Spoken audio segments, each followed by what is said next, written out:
I can answer a couple of her questions really quickly. One is about the noticing issue.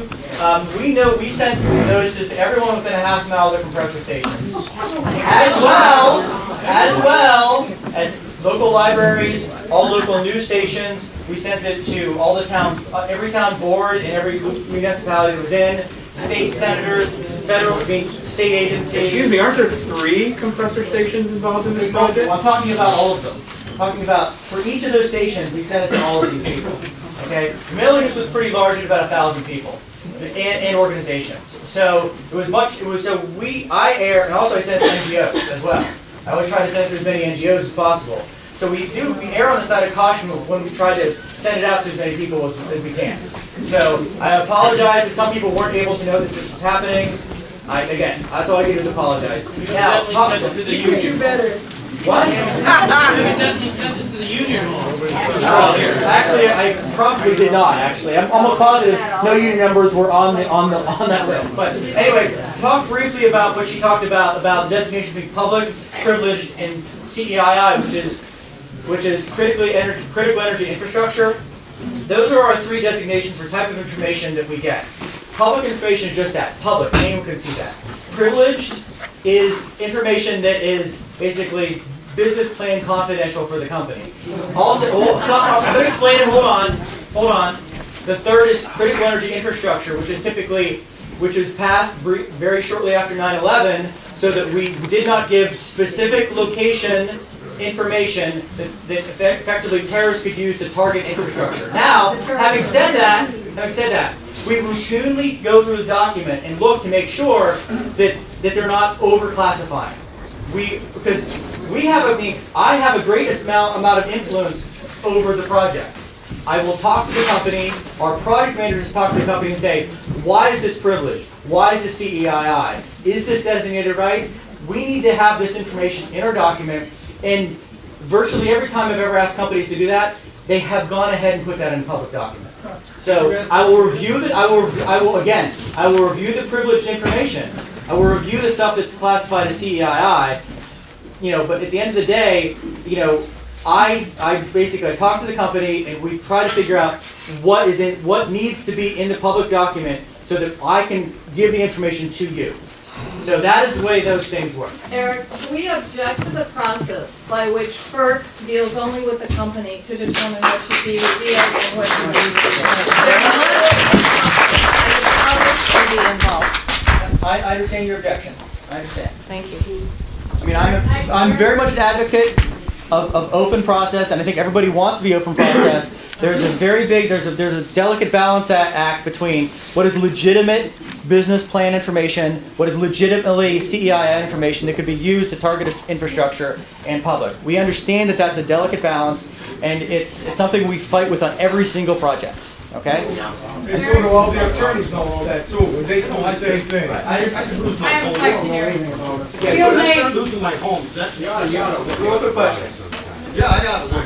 Hey, Yeah, I see it. Guys, calm down over there, please. That's right. I got a question. You had said that you do a mailing for the people that are half a mile. Yes. And I'm just learning tonight that there's many other things going on with this, not just Georgetown. How come there isn't more information out there? One little notice in the paper was all I saw. I mean, 5 miles. I mean, 5 miles in the country is nothing. part of this is constrained by the way our regulations are written. Right now, regulations. Shouldn't that be changed? Well, I have no ability to change that right now, but that is where policy is now. Anyone who comments on the record and gives us their address, we'll put them on the mailing list, obviously. Now that initial half mile is something that we developed years and years ago to sort of like, though typically if people within a half mile have the greatest amount of impacts from a compressor station. Not saying they can't go farther, and we can expand that if we deem it necessary. It's up to this point, we were getting comments that were people in DeRuyter, near the Sheds compressors, and also right around the area of the Sheds compressor station. We kept it to our typical 1/2 mile that's in our regulations. Okay, that is the way we went with it on this project because that is what we believed at the time to be correct. Okay. Okay, so you will do a mailing if someone sends you information. Anyone who puts their name on the mailing list will be CC. Basically, we'll get all the rest of the public, every one of the documents we send out. Typically, there are some documents which do not go out to the entire mailing list. Just to give you an information, documents that go out to the mailing list are things like the notice of intent to publish an environmental assessment. That went out to the entire mailing list. The stuff like the data request or environmental information request, that went to the company, and it also was a public information that was put onto our e-library system. That does not go to the entire list. Okay. Now another thing that goes to the list is the notice of schedule. When we get enough information to actually determine a schedule to actually conduct a review, we don't even have all the information yet to even establish a schedule. Okay. That's why we're here. That's why we need to get this information. Once we get enough information that we feel that we can that we have our hands around the immensity of the project, we can go ahead and do a notice of schedule, and that will be sent to everyone in the mailing list. Then, after that, once we complete the EA will be sent to everyone in the mailing list. And again, I want to point out EIS, remember? I said EA or EIS. I mean, at this point, it's an EA. If it changes in EIS, the whole system changes. I mean, an EIS is a very different type of schedule.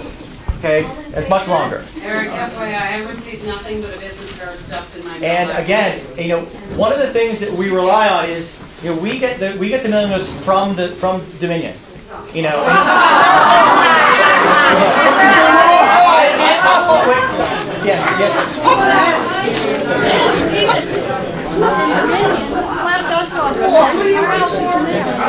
I understand that some people were not on the list. And again, From Dominion. We get the list from Dominion because we need the applicant has to certify the information they give to us is correct. Now, occasionally people get left off. I apologize for that. I said, well, it's about a mailing list. We're looking for properties within a half mile of the compressor station. So yes, we have to rely on the company to give us that sort of information. And so, why? Well, I mean, the question.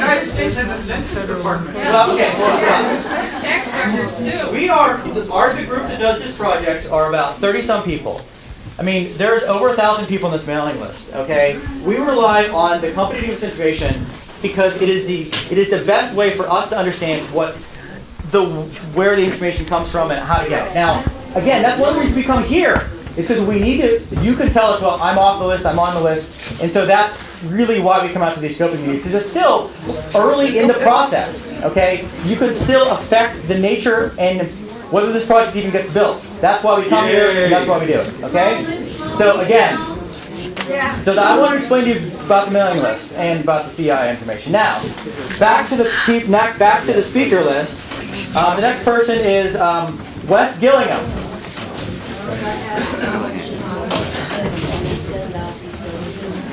I'll answer that for next week. Okay.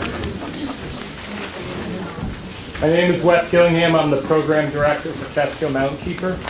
First and foremost, I think it's been shown here that an EIS is warranted. Under the National Environmental Policy Act, an EIS is expected to fully assess and disclose the cumulative impact. That is the impact of proposed action when added to other past actions and reasonably foreseeable actions. I'm going to read that last part again. When added to other past, present, and reasonably foreseeable actions. So we have in the state of New York right now the Constitution Pipeline, the Northeast Direct Impact, this proposal by Dominion.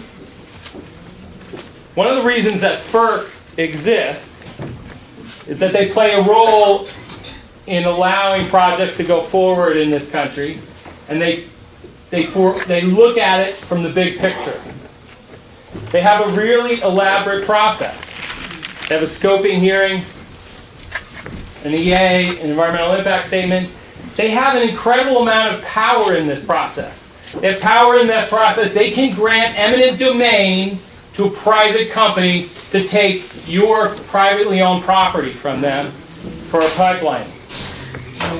They can make the decision that a compressor station goes in your backyard because they see the public need. I'm going to paraphrase what Nicole Dillingham just said in the last testimony. the FERC process sucks.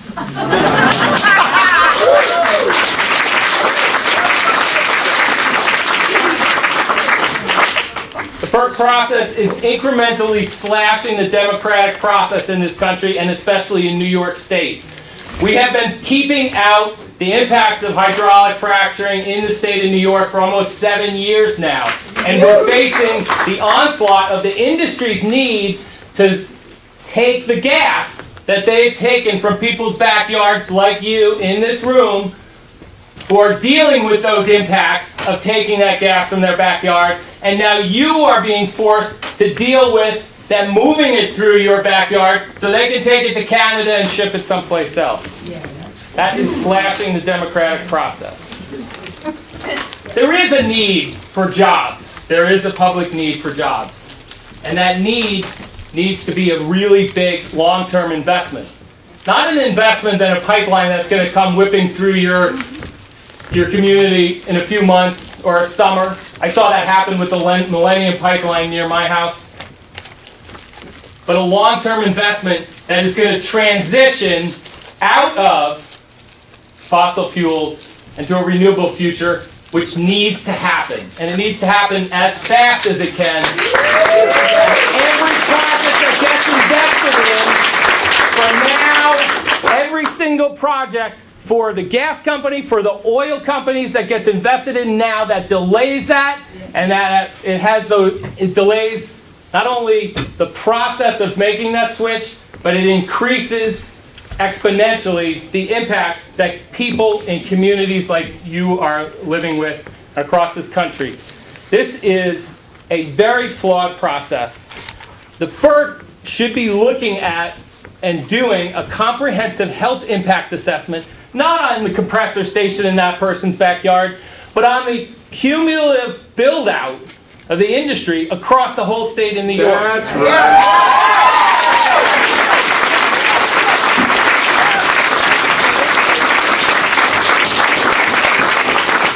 We have this proliferation of pipelines, compressor stations. There's multiple projects bringing tar sands down the Hudson River to be shipped to Bahamas. It can go through the state of New York because there's no regulatory process to look at it.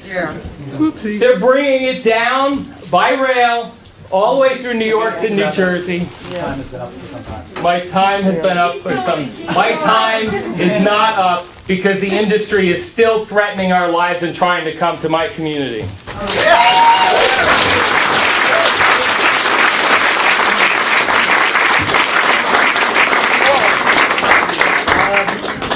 Next commenter is Stacy Edick. After that is Keith Shue. Hi, my name is Stacy, S-T-A-C-I-E, Edick, E-D-I-C-K. 1, I demand that additional scoping hearings be held in larger rooms with microphones, and that the time frame for submitting comments be extended. FERC should require a full environmental impact statement. 3, a comprehensive build-out analysis of cumulative impacts resulting from the increased use of fracked gas should be performed, including the likelihood of future power plants, liquefied natural gas facilities, and the climate impact of compressing natural gas and shipping it to Canada, or Europe, or India, or China. The Dominion pipeline connects to the Iroquois pipeline, which is planned for reversal so that it will carry gas from the United States to Canada. Dominion will therefore be a direct conduit for exporting fracked gas. Why are we even considering putting local residents at great risk when there is zero public benefit from exported gas? And now I have a question. What was the original maximum allowable operating pressure when this 200 miles of pipeline was built 50 years ago? I mean, off the top of my head, I don't know the original MAOP.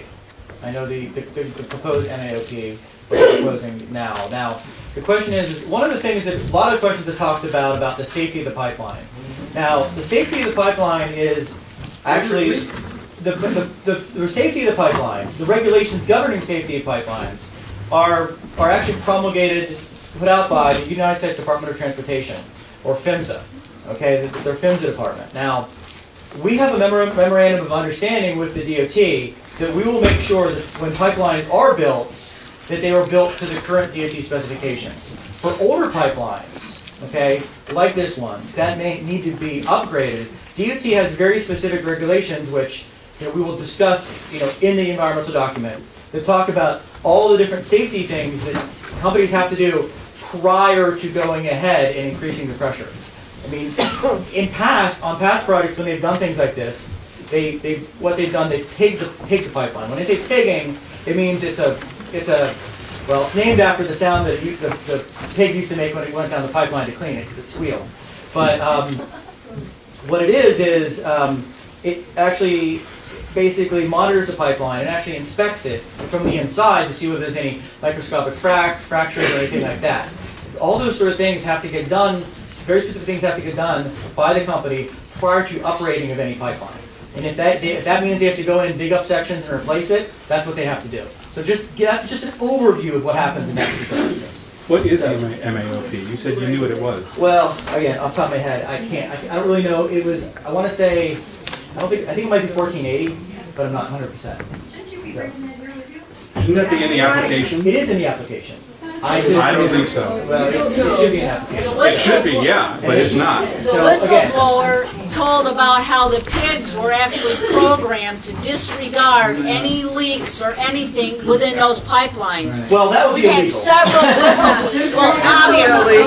I understand, but, I mean, they have to actually send any sort of, those inspection things to the DOT so they can actually look at it. So DOT does have an inspection team that actually goes out and looks, and certain states do have delegated inspections as But well. if the pig is lying and not telling you that it's leaking, how can the DOT inspect Well, I mean, something yeah, that's I mean, an admittedly- explosive property? Okay, I understand your concern. I mean, that's why we try to, that's why, well, I don't do it, I don't work for the DOT. I mean, but the But you're DOT has FERC, people who look at Federal it. Energy Regulatory Yes, Committee. but USDOT has formal authority over pipeline safety. And we do not. We just make sure that they will follow in constructing it to current DOT specifications. Okay? That's really what we're talking about right there when it comes to safety of pipelines. DOT has primal responsibility for that. We work with them and we consult with them a great deal. But normally, we do not. I understand. Keep going here. Okay. So, that's sort of answering the questions about pipeline safety a little bit. The one, you had a question earlier. Yes, I wondered how much time you had when you sent out the notices, how much before the meeting? The question was, is how much time do we give when we send out a notice, how much time before we send it out and have the meeting? We don't have a specified time, but we want to make sure that it's able to get the people and they're able to plan at least, usually about 2 to 3 weeks ahead of time, so they know that a meeting's going to be in their backyard. So that's typically the way we do notices. So the next speaker is, are you done? No, I thought you can were I have done. my 3 minutes back? Well, you can have 2 minutes because that's how much. Well, a minute and a half. How's that? How about 2.5 minutes? So my questions are, what was the original maximum allowable operating pressure when this was originally built? What is the adjusted maximum allowable operating pressure now that this pipeline is 50 years old? And will that be published? Will you publish the maximum Yes. allowable pressure Yes. after you run the pig through? I mean, after the proposed pipeline pressure will be in our environmental document, yes. Okay.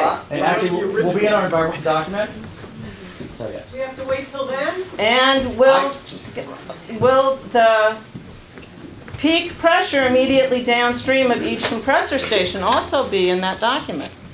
Well, the peak pressure of the pipeline is the same regardless of where in the pipeline. Whether it's immediately downstream, the pipeline. Will the pressure coming out of the compressor station, will that be published? That can't be above the MAOP, the maximum allowable operating pressure. Well, that's exactly my point. Yeah, it cannot be above that. Will these figures be made public? Yes. Okay. Who tests for them? That's it. Thank you. Next speaker is Keith Shue. Hello, Keith Shue, thank you. Okay. It's interesting you were talking about safety, because that's what I was going to talk about. I'm going to defer my comments on that and talk more specifically about the Brooklyn site. I will note, though, that it's interesting you said that the MAOP should be in the application. It's not in the application, so I hope you will find the application deficient in that regard. I live in Cherry Valley, New York. That's only a few miles from the Brookman Corner Compressor Station, which is just next to historic Van Hornsville. If this project is approved, along with the compressor already there, the total compression power of this facility, the Brookman facility, would become about 18,500 horsepower. Now, there's a table relating to that in the application. I want to know, the public needs to know why that much additional expansion is proposed. Instead of using normal turbines, Dominion says that about half of that additional power will be coming from reciprocating engines, which appear to be much more polluting as well. What is different about this site? Does it have something to do with the Iroquois pipeline that is at that junction, which we know the intention is to have that flow reversed, so that we can export gas to Canada at our expense, frankly? I think it might have something to do with that. Regardless, however, because of that proposed design, the Brookman station would pump 16.3 tons of volatile organic compounds into the air. According to the table, that's about 16 times the VOCs produced by the other two compressor stations. That's simply not acceptable. The NOx levels would also be about 3 times higher at 66 tons per year, creeping up, approaching that 100 tons NNSR threshold that would classify it as a significant emitter. That's a big issue. And the greenhouse gas emissions are even worse. Each of the other two facilities proposed would emit 54,000 tons of greenhouse gas into the air every year. That's bad. That's terrible. However, the Brooklands facility would emit over 96,000 tons of greenhouse gas, CO2 emissions equivalents, into the air every year. And that's just a hair under that 100,000 PSD threshold. Just a hair under that. We're going to really question that number, and I hope you do too. We know that the gas industry is notorious for underestimating leakage of methane, which is even worse than CO2 as a greenhouse gas. When you consider that, when you also consider, and you should consider, blowdown events and add those into the equations, and other factors, I suspect that this facility may actually be well over that 100,000 threshold. You need to show us calculations on this. This needs to be public information. There must be alternatives that won't expose the good people of Montgomery County and Otsego County to avoidable carcinogenic emissions. The bottom line is that we're very concerned.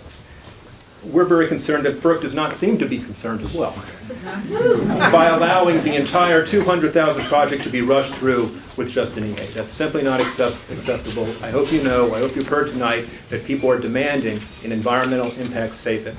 Thank you.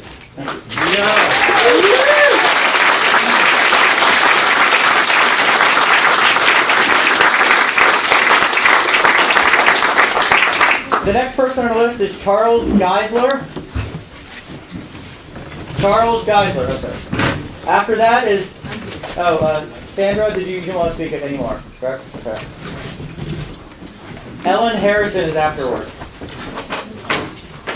You have my name on the list? Yes, you did. I apologize, my voices are going in and out.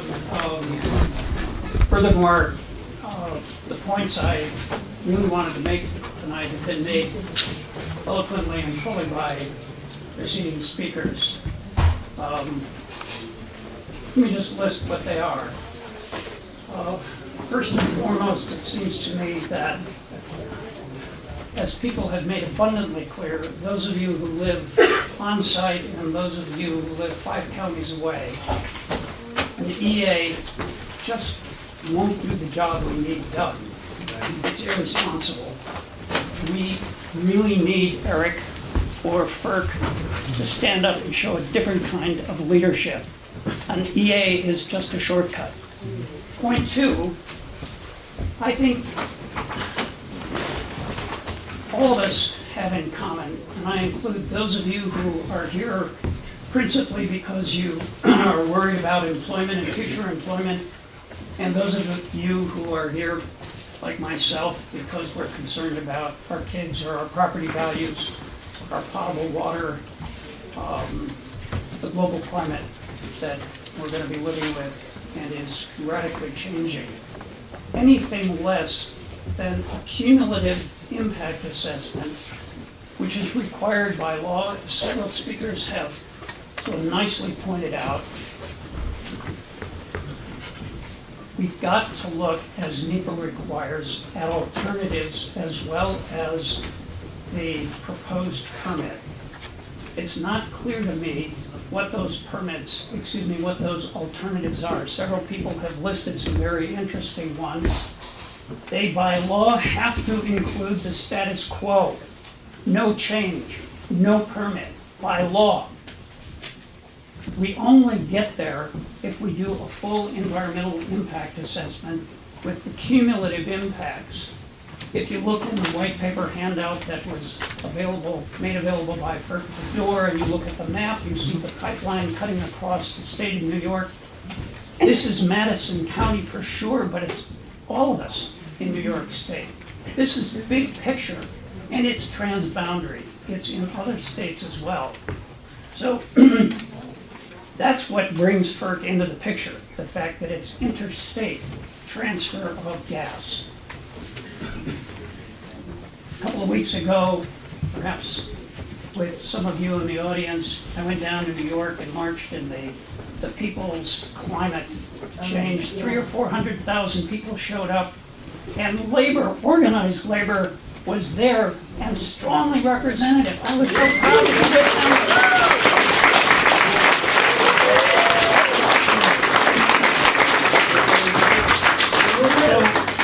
You folks dressed in orange, my hat's off to you. You have every right to want employment and job security. And those of you who want security, being on a fixed income, or to grow an organic garden, or to be able to fish trout out of a stream cutting through your yard, or to maintain your property values, you have equivalent rights. We should all be insisting that FERC do the right thing, and that's a full EIS. Thank you.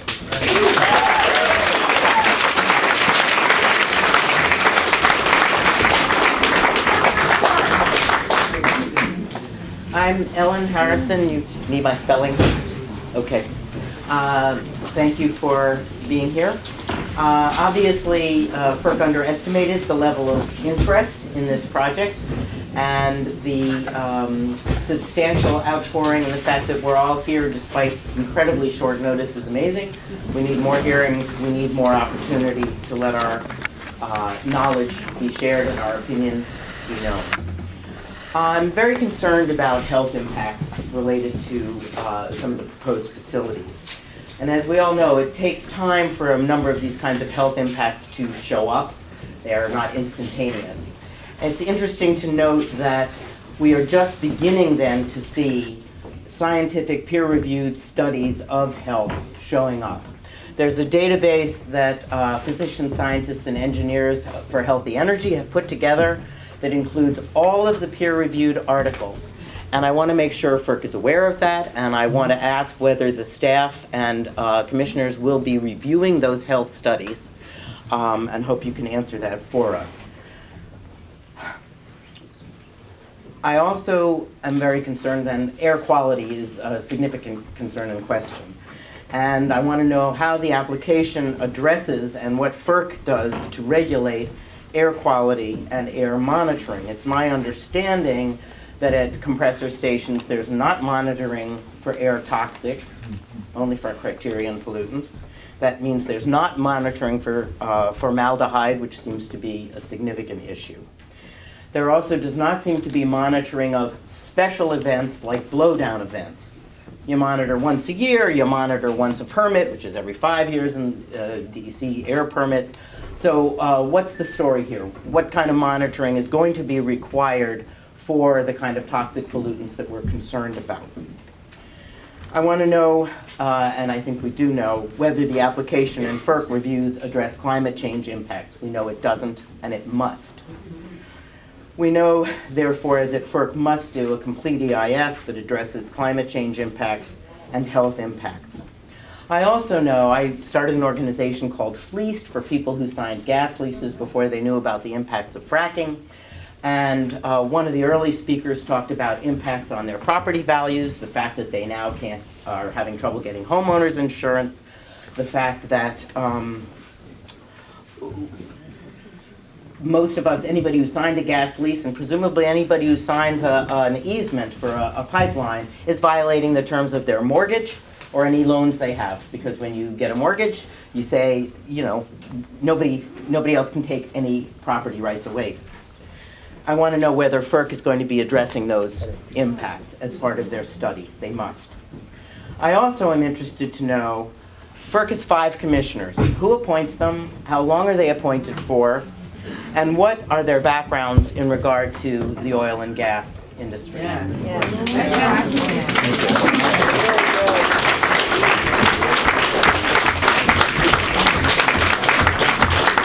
I can quickly answer the question real quickly about the commissioners. There are 5 commissioners. Each one is appointed by the president and has to be approved by Congress prior to becoming a commissioner. Typically, the way it works is there's always 3 in the executive. Whoever's holding executive office, there's 3. If there's a Democrat in office, there's 3 Democrats. If there's a Republican in office, there's 3 Republicans, and then 2 of the opposition party. That's typically the way commissioners work.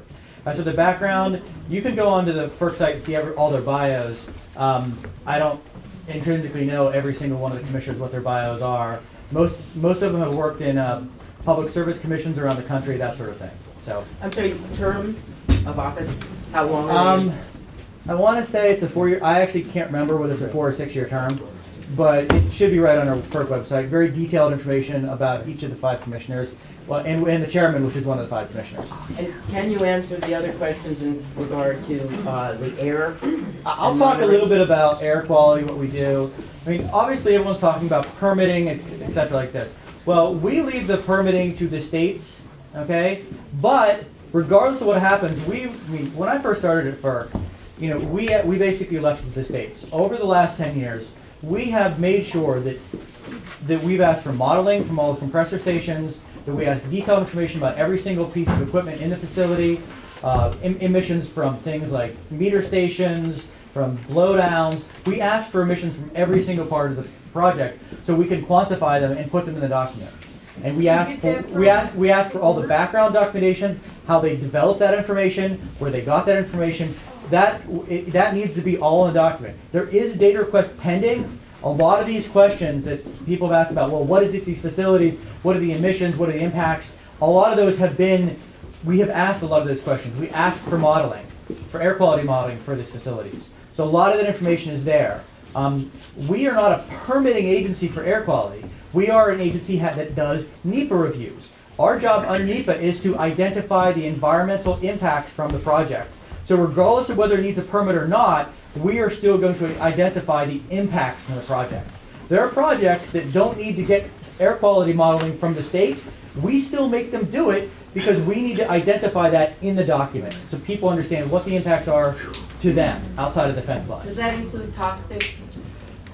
We don't always do that. We have, on rare occasions in the past, there are some New York State laws that actually require remodeling for certain air toxics. So we're actually working with Madison County Health Department. I've had several discussions with the health department, and we're looking at see how we might be able to expand that to address some of the concerns of the populace here.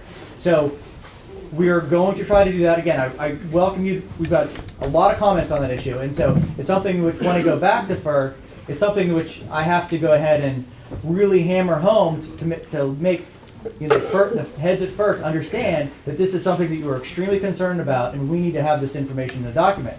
And we're going to see what we can do to get that in there so that we have it. But regardless, there are some state laws that actually do require that. So what are the distances from the compressors, the 3 compressor stations, to the nearest valve to do a shut-off during a blowdown, which is an event which is notified? I understand. I mean, your question is how far. I mean, basically, that's based upon the DOT class locations, whether it's class 1, 2, 3, or 4. I don't actually know the DOT class locations of the pipeline off the top of my head, again, because the pipeline is not part of this project. there are, you know, The compressor, the reason I asked that, when they did a blowdown at the Hancock compressor station, they released 9 miles of 36-inch pipe. Yeah. So all the methane, all I the understand. benzene, I understand your all concerns the- about that. All of that was released into the neighborhood where those people were. They were actually, the immediate homes were evacuated, but they were only evacuated because the noise from the blowdown was going to exceed safe decibel levels. The folks that were just outside of the 4 houses that were right near the pipe were not notified. They called the police because they were terrified. They couldn't tell what the noise was. I understand. They I mean, all breathed benzene and all the other toxics that came out in that blowdown process. And as far as I can tell, there's no regulation that says you need to have a valve a half a mile from the compressor station. It could be 10 miles or 15 again, miles or that's 20 all. miles. All those valve locations are based upon the DOT regulations, where those valves have to be along the pipeline. We only enforce we only make sure that they build it to DOT specs. We do not promulgate nor do we make safety rules. DOT is the agency that's responsible for that. So, yes. Another question about whether FERC will address the property values, the insurance, the mortgage issues. we have to address every single comment that we get. So we will address every single thing that people Have to, but talk to. don't. But it's not typically done. Well, not typically. Typically, unless it's brought up, we don't typically address it because. Because it's not economic? Well, no, it is economic. Hold on, no. Don't put words in my mouth. The question was, do we typically address that? And no, we typically do not. However, when we get to comment, when people are concerned, we address that comment. I mean, now all our comments the way we address comments, not everyone's going to be happy with them. I mean, that's just, but we have to look at it and we address it the best way that we feel that we can. That's ultimately what we need to do. We based upon fact and science, that's what we try to do at FERC. So another real quick question before we go to the next one. How is it monitored when they give you a model that says, for instance, in Minisync that they're gonna do 4 blowdowns? Sorry, says for instance what? In Minisync, the model said they were gonna do 4 blowdowns a year, and they did 4 in the first month of operation. I mean, again, I can't speak to another project that was not my project. I mean, you brought that comment up, we'll try to address it. Again, blowdowns are one of those things, blowdowns typically happen when they're starting up a new compressor station. They'll have many small blowdowns. There are 2 different types of blowdowns. One is a unit blowdown where they'll like evacuate the gas from just say a portion of a compressor or turbine, that sort of thing. The second is a much larger one, much longer one, much louder one called an emergency blowdown where they'll evacuate the whole station. So there's 2 different types, and some unit blowdowns will last a minute or 2. An emergency blowdown might last 5 minutes or more. And if it's a pipeline blowdown that's blowing down multiple miles, if it's a pipeline that's blowing down multiple miles, that can last for a long time. Now, obviously, emergency situations that neither I nor the company can do anything about. We do ask about blowdowns and the noise from them and the amount of gas released from them. So we put that information in the document because we understand that people are concerned. So we want to understand how many unit blowdowns are they regularly going to have at the station when they're doing normal maintenance. Okay? What's a blowdown? A blowdown, okay, I apologize for not explaining what a blowdown was. A blowdown is basically a venting of gas from a compressor station or a pipeline. They call it, the terminology in the gas pipeline industry is called a blowdown, but it's simply a venting of the gas in the pipeline or portion of the compressor station. Okay? We're told we're supposed to bring our animals. Compressor station. Excuse me? We're told we're supposed to bring our animals in from the blowdown within a mile of that. The question was the question was about blowdowns and whether we're able to bring people were supposed to bring in their animals and that sort of thing. And so if that's the case, what about our children and our crops and stuff that's around us? I mean, I think I don't know what the company tells you about, but there's primarily a noise impact from blowdowns. There is a gas release from blowdowns. And it does release methane and other higher chain hydrocarbons that are within the gas stream. Okay, that's what happens. Hold on, wait, stop. Okay, we will address blowdowns in the document. I think I've gone over what we can do and what we do talk about. We need to get to the next speaker. One question: are blowdowns included in this calculation, and if not, why? Because they have not answered my questions yet. which is, I said we have data requests pending. A lot of the information. Dominion, they're here. Okay, now, hold on. A lot of those questions will be answered in this round of data requests, if not this round of data requests, in the next one. Again, we are really early, early in this process. So just so you understand. This is a meeting sponsored by FERC. This is primarily to get comments on the record so that we can answer them later. Now, the one thing that you need to understand is Dominion, under our regulations, is supposed to respond to everything that we've had today. So they will prepare a comment response document and submit it to FERC. Okay? So that's something. We're early in the process, but I think Dominion plans to start construction next year this time. Am I right? That's what their current plans are. But as you may know by looking at our dockets, plans do not always. We do not always meet the company schedule. Not that we will in this particular case. I understand your concern, man. Okay, but we need to get on to the next speaker. Okay, the next speaker is Bill Huston. Oh. Could I ask a question? I thought I was following Sandra Steingraber, so I don't know what happened to my name. What's your name, ma'am? My name is Natalia Emlin.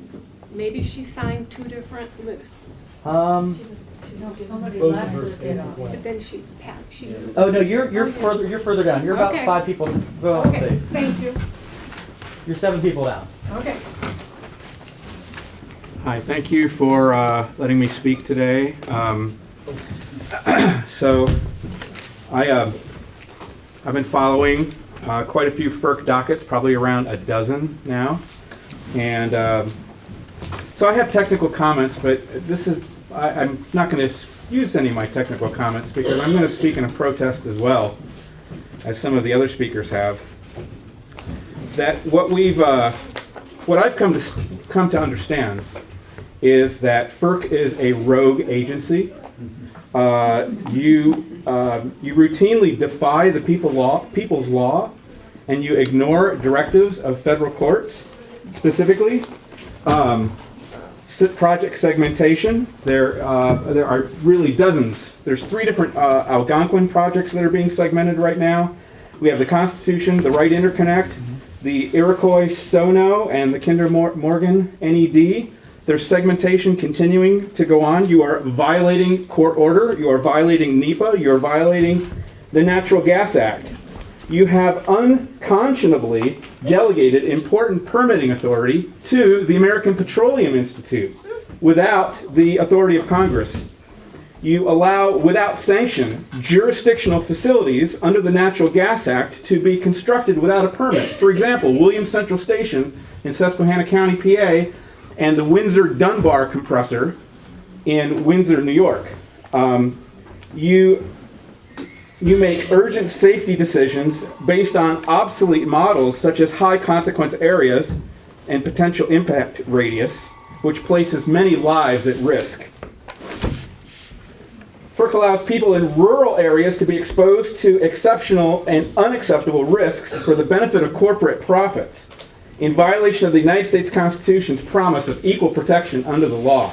These are serious crimes. FERC has failed to consider upstream and downstream impacts of fracked gas, which has been requested and demanded in dozens of documents. And let me remind you, you get your authority from Congress, and Congress gets their authority from us. We are in control around here. We are in charge. And you guys send this back to your 4 I think there's just 4 right now, 4 sitting commissioners. Cease and desist these illegal activities, or we will shut you down. And we will block these projects with our bodies. And if you think we're joking, just keep on going the way you've been going. But you shall cease and desist these crimes that are putting tens of thousands of lives at risk.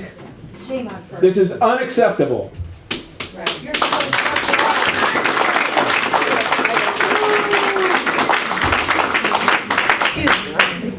That's all I have. Okay, thank you. Can I just say something, please?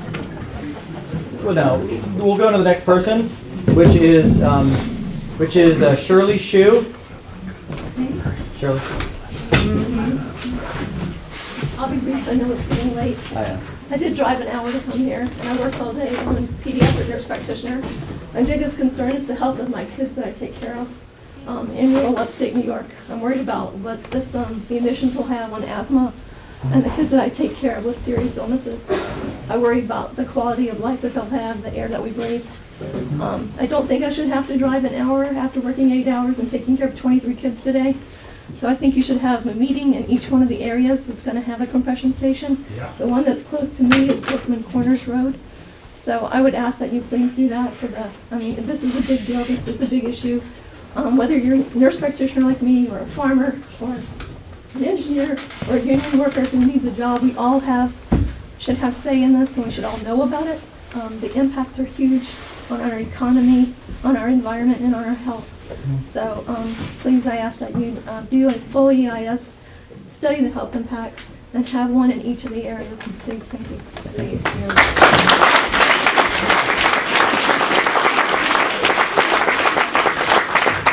The next speaker is Helen Mendoza. Yeah. I didn't know about this meeting until last night. I saw some notice on the internet, and I signed up to come. And I didn't really understand what it was about, but I'm against anything that has to do with fracking or this whole natural gas scam, because what it's doing is just taking more stuff out of the earth, polluting, and trying to get us to agree to it. Because I think there's just too much interaction between corporations and the government. And you're saying this whole business about how few there are of you doing your job, and that's the problem. Because if there's more people, you need more government. You need more regulations. It doesn't make any sense, that whole Republican argument. Most of the Republican arguments don't make any sense anyway, but that's another story. Here's your point.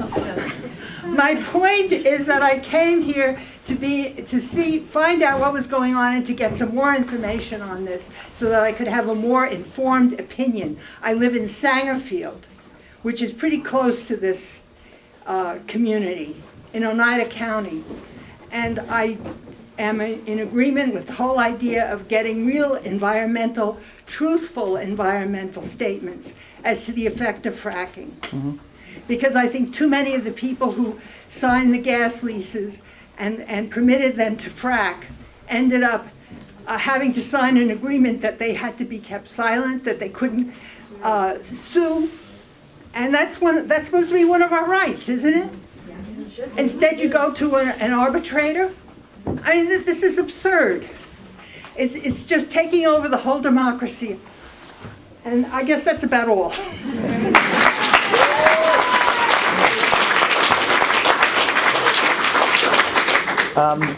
I think this is Darren Suarez. And after that is Liz Haskins. So, Darren Suarez. Hi, I'm Darren Suarez. I'm an energy advisor for the Business Council of the State of New York. For the reason I will set forth, Business Council supports the New Market project. The Business Council is the leading business organization in the state of New York, representing large and small businesses throughout the state. Those 72% of our members are small businesses. Some of the largest corporations in the world are our members. All told, our members employ more than 1.2 Oh, sir, you're going to have to speak up. Or can you stand sideways maybe? So everyone can hear you, but so I can hear you too? Sure. Thank you. Sorry. Yeah, sure, no problem. The Business Council supports efforts to achieve energy diversity, including distributed generation, energy efficiency projects, and renewable energy. It is very clear that New York's energy future needs additional and diverse energy supplies, including natural gas. Many individuals and businesses last winter became very aware of the critical need to increase natural gas supply. In January, the price of energy and natural gas set new highs. This region and the capital districts had some of the highest and most expensive energy in the country. These price spikes made New York less competitive, put pressure on current employers. More consumers in New York State were adversely impacted by many consumers were adversely impacted by the price spikes. The project is necessary to address ongoing constrained supply and reduce our exposure to additional price spikes. Additionally, the New Market project is consistent with the New York State Energy Plan's call for improving energy affordability, unleashing the power of private sector firms, providing a more resilient energy supply, and allowing customers more control over their energy choices. Natural gas is key to these goals because of its many positive attributes. In closing, the Business Council supports the New Market I'm sorry, in closing, the Business Council supports the New Market project because of its many positive benefits. Thank you. After Liz is Gary Anderson. Liz Hassan, H-A-S-K-I-N-S. H-A-S-K-I-N-S. I'm number 40, so there must be about 20 of us left, so we're on the home stretch here. Most of what I was going to say this evening has already been discussed, so I'm just going to go off the cuff here. I live about less than half a mile from the proposed site for the Sheds compressor station. Prior to April 22nd, I knew nothing about compressor stations. Since then, I've been living this document when it was released. This is volume 1 and 2. 3 and 4 are the ones that we're not privy to. So I am also an intervener. Does that mean I have access to those? Interveners may request access. They would have to, she's no longer here. You have to actually, for privileged information, you have to sign a confidentiality agreement. You'd have to basically.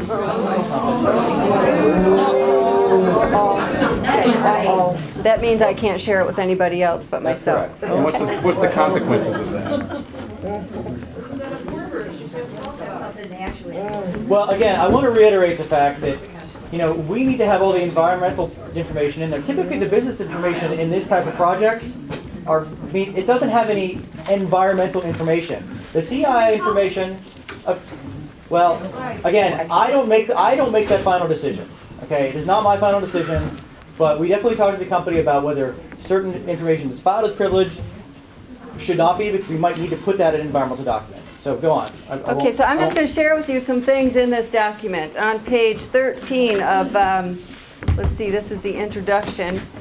Here, Dominion is stating that the operation of these facilities are not expected to have a significant adverse impact on the quality of human health or the environment.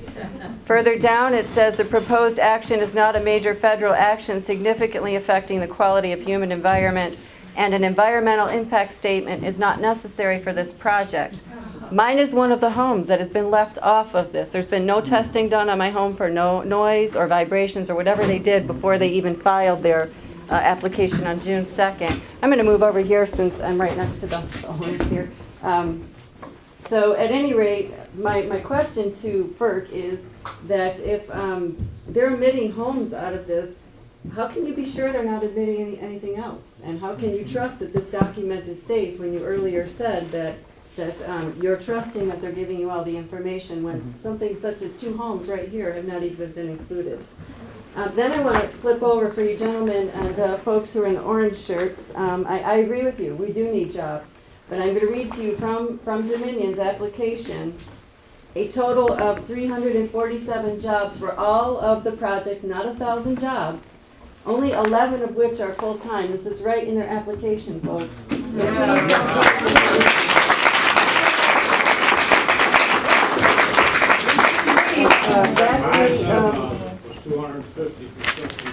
I'm just reading what's in the Dominion job. They break it out. I'd be happy to show you. No, I'd be happy to show you. There's 75 construction. It's all broken out here. So I'm happy to share it with you folks.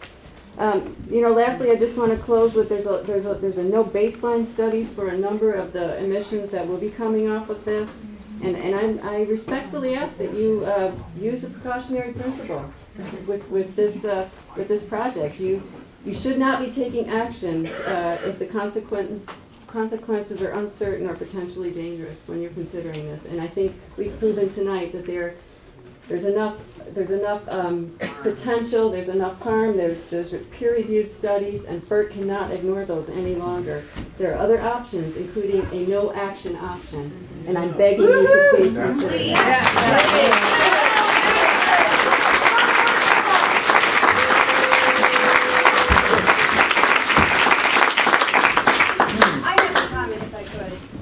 To the fact of where you take the information that is given to you from Dominion. This is the application that was sent to the DEC on air quality.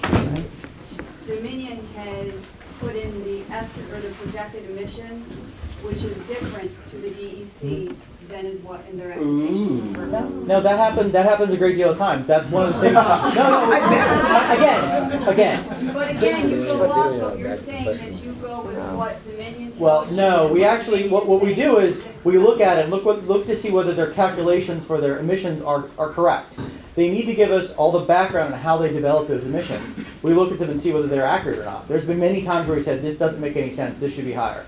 You know, when it comes to the permit versus the research reports, I mean, we will talk with the DEC about, you know, why are there difference here, or is there different information in the permit that they need to give to us versus in the application? Several different. Yeah, that happens numerous times, and what we do is we look at both the application and the permit, and we look at see why those differences are, and we decide which one is going to be the most accurate information. But who looks at you that's looking at that? I mean, seriously, that's such a big discrepancy. I mean, all of our documents are in. We publish all our EAs. I mean, all the filings that they make on environmental information, they should all be public. All the air quality stuff. I mean, we always make all the air quality stuff. We always make the air quality stuff public so that everybody can go through it. Both of them are public. They need to file that, and then in our document you'll see where we decided which is the more accurate information. Make it simple and just tell us what it is. Why do we have such discrepancies? And the emissions only include engine emissions. It does not include and that's part of the reason that a lot of there's differences. Because frankly, as I stated earlier, we ask for more stuff and more emission. We ask for more information than the permit will ask for. That's a little scary to me. I understand. I understand. Okay, stop. Excuse me, can I change the subject? Yes. Can we let this poor woman stand up and stretch for I a was just going second? to say, I need a little break. You know, she's been sitting Okay, here- let's take a 5-minute break for her. Okay? Thank you.